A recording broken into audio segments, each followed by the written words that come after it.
we're going to do the news. We're going to start with PSAs, public service announcements, Yeah. little things that we want you to know about right at the beginning. Yeah, and the first one we've got is GetFPV is selling remote ID modules that haven't been approved yet. So if That's you good. Oh, went, wait. No, that's bad. if you went and bought the Luminaire RID module in the first batch, it is now back ordered, and the next batch will be coming later in May. Then you might want to know that your module is not currently legal.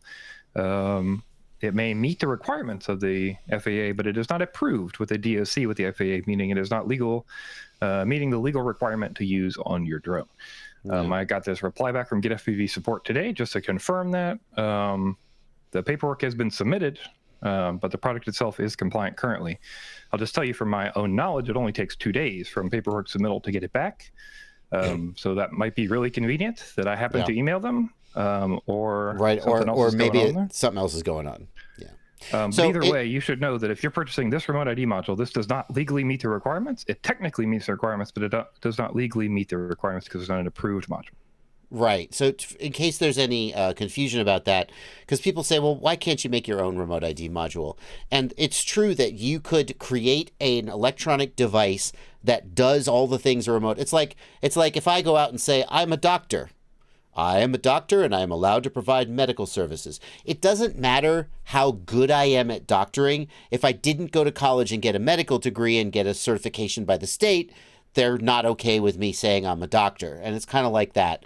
You have to submit this paperwork, and the paperwork says, I'm doing remote ID. Aren't I a good boy? And then the FAA gives you it's a DOC, Declaration of Compliance.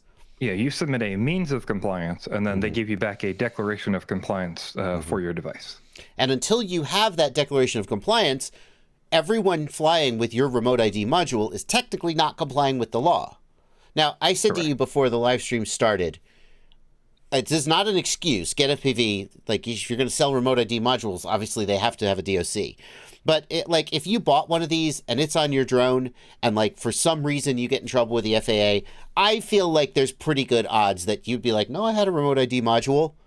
And they probably wouldn't go, aha, but it didn't have a DOC now and like rake you over the coals. I think they would probably let it slide. And if anything, they'd be mad at GetFPV. So if you did buy one of these, I don't think you need to freak out. But GetFPV, what are you doing?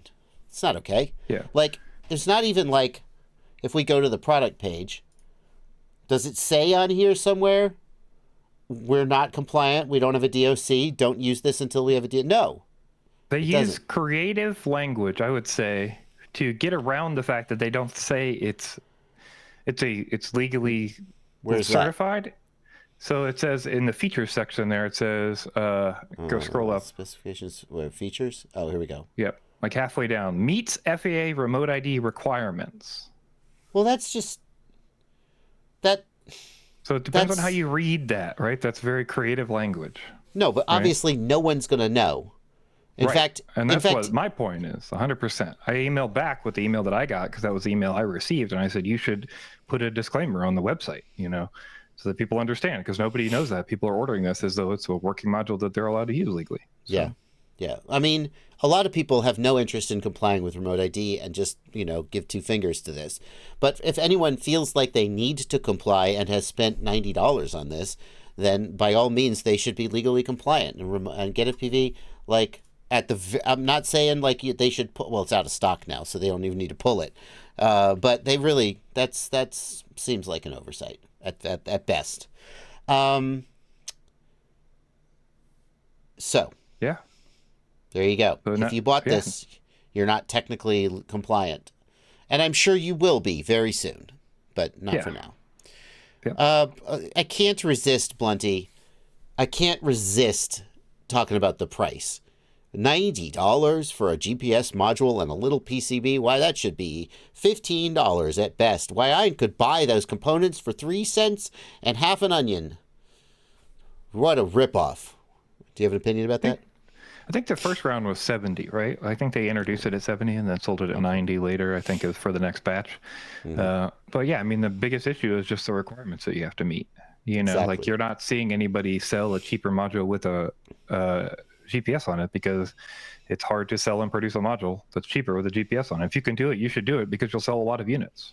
Well, what I was getting at is that, like, you could look up the bill of materials cost for the components that go on this, and you could decide that it's got, I don't know, I'm making up a number, maybe it's got $30, $35 in components on it at most, I would guess.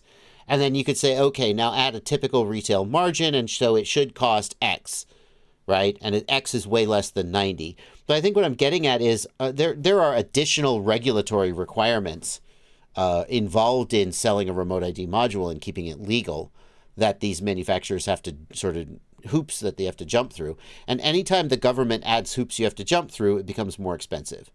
And I think people overlook that. I just like to harp on it. Yeah, just to be clear, like, you're required to provide support on these modules. You're required to track who purchases them. You're required to reach out to users if a rule change happens so that you can update them. They have to be updatable, or you have to take all of them back and replace them at no cost to the user. You have to file for serial numbers and keep all those serial numbers filed with the customers who got them. You have to obviously file the MOC to get the DOC, like we were discussing, which takes typically a lawyer. You want to do with the lawyer. You have to have an incorporated business or an LLC for that.